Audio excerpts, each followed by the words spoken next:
तुमच्या दैनंदिन जीवनात साधेपणासोबत पारंपरिक चवीला आनंद घ्यायचा असेल तर ताकापासून बनवलेली ही कढी नक्कीच ट्राय करा. एकदा चाखली की तिची आंबट खमंग चव कायम लक्षात राहील.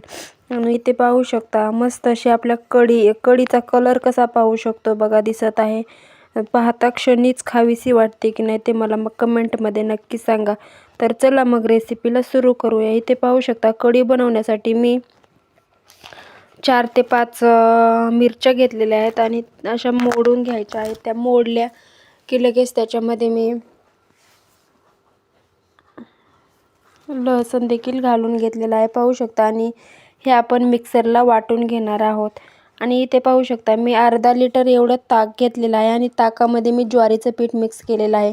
तुम्ही याच्यामध्ये आपलं चणा पीठ म्हणजेच बेसन पीठ देखील ॲड करू शकता. आणि म्हणजे मी ज्वारीचं पीठ टाकलं की असं हलवून घेतलेलं आहे. आणि म्हणजे आंबट नव्हती बनवायची मला जास्त कढी, म्हणून मी थोडंसं ज्वारीचं पीठ टाकलं. मग आंबट अजिबात होत नाही आपली कढी आणि खायला देखील अप्रतिम अशी होते. तर इथे पाहू शकता सर्व पीठ ताकामध्ये टाकून असं मस्त मिक्स करून घ्यायचं आहे. आणि इथे लगेच मी ठेवलेले आहे कढई गॅसवरती. आणि कढई गॅसवरती ठेवले की त्याच्यामध्ये मी तेल घालून घेणार आहे. आणि तेल घातलं की आणि तेल मस्त असं कडकडीत गरम होऊ देणार आहे पाहू शकता. आणि तेल गरम झालं की मस्त त्याच्यामध्ये कांदा देखील बारीक चिरून घातलेला आहे. कांदा मस्त ब्राऊन कलरपर्यंत परतून घेणार आहे. आणि कढी खाण्यासाठी आपल्या शरीराला खूपच फायदेशीर असते, त्याच्यामुळे कढी सर्वांनीच नक्कीच खाल्ली पाहिजे. आणि लगेच इथे पाहू शकता आपला कलर म्हणजे आपला कांद्याचा कलर देखील असा चेंज झालेला आहे. आणि लगेच याच्यामध्ये मी मोहरी देखील टाकून घेतलेली आहे. आणि मोहरी टाकली की लगेच मी थोडेसे जिरे देखील टाकलेले आहेत. आणि लगेच याच्यामध्ये थोडीशी हळद टाकणार आहे.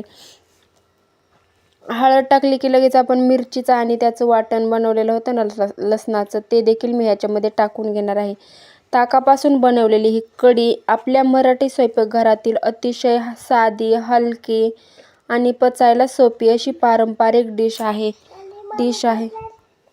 आणि उन्हाळ्यात थंडावा देणारी आणि पोटाला आराम देणारी ही कढी ग्रामीण भागात आजही आवडीने बनवली जाते. आंबट, गोड, तिखट अशा संतुलित चवीमुळे कढी भातासोबत तर अप्रतिम अशी लागते. तर भाकरी किंवा पोळीसोबत बरोबर देखील तितकीच स्वादिष्ट लागते. तर इथे पाहू शकता मी याच्यामध्ये कढीपत्ता देखील टाकून घेतलेला आहे. कढीपत्ता टाकला की मिरचीचं वाटण देखील टाकून घेतलेलं आहे. मस्त परतलं की लगेच आपण ताक आणि त्याच्यामध्ये मिक्स केलेलं आपण पीठ टाकणार आहोत त्याच्यामध्ये पाहू शकता.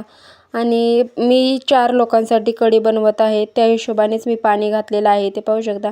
आणि पातळ आणि घट्ट कोणाला पाहिजे असेल तर त्या हिशोबाने देखील तुम्ही पाणी घालू शकता.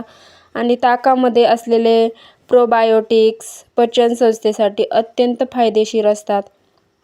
यामुळे कढी केवळ चविष्ट नाही तर अतिशय आरोग्यदायी असे बेसन आणि ताक यांचे योग्य प्रमाण, त्यात लसण, हिंग, मोहरी, जिरे, कढीपत्ता आणि सुक्या मिरचीची फोडणी या सगळ्यांमध्ये कढीला एक खास सुगंध चव येते. काही ठिकाणी त्यात थोडीशी साखर किंवा गूळ घालून गोडसर चव दिली जाते, तर काही जण फक्त आंबट तिखट चवीची कढी पसंत करतात.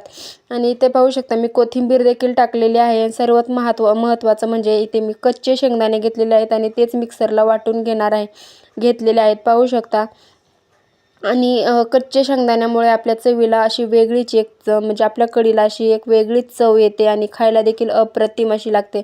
आणि याचा थिकनेसपणा देखील तुम्ही पाहू शकता, म्हणजे जास्त पातळही नाही आणि जास्त घट्टही नाही अशी ही कढी झालेली आहे. कढी कोणाकोणाला आवडते कमेंटमध्ये नक्की सांगा. आणि मी अश्विनी, कुक बाय अश्विनी या यूट्यूब चॅनलमध्ये तुम्हा सर्वांचे खूप खूप मनापासून स्वागत करते. तरी ते पाहू शकता आपली कढी मस्त झालेली आहे. आणि सर्वात शेवटी मी मीठ टाकलेलं आहे. तुम्ही म्हणत असाल मीठ विसरती की काही, विसरलेले नाही आहे, मी मीठ देखील टाकलेलं आहे. आणि म्हणजे घरात उरलेले ताक वापरून तयार होणारी ही रेसिपी खूपच सोपी आहे. कमी साहित्यात, कमी वेळात आणि भरपूर चव अशी ताकाची कढी दैनंदिन जेवणासाठी उत्तम पर्याय आहे. आजारी व्यक्तींना हलके अन्न म्हणून कढीही दिली जाते बरं का. आमच्याकडे देखील दिली जाते. तुमच्याकडे दिली जाते की नाही मला कमेंटमध्ये नक्की सांगा. आणि ते पाहू शकता आपली कढी फायनली खाण्यासाठी तयारच झालेली आहे. मला तर खूपच आवडते कढी, त्याच्यामुळे मी म्हणजे रोज ताक खाते, पण मला आज कढी खूप खावीशी वाटली होती म्हणून मी कढी खाल्लेली आहे. आणि फायनली आपली रेसिपी तयार झालेली आहे. आणि एकदम नवीन शिकणाऱ्यासाठी तर खूपच सोपी रेसिपी आहे. तर कोणाकोणाला माझ्या रेसिपीज आवडतात त्यांनी मला नक्की सबस्क्राईब करा. बाय बाय, भेटूया पुन्हा.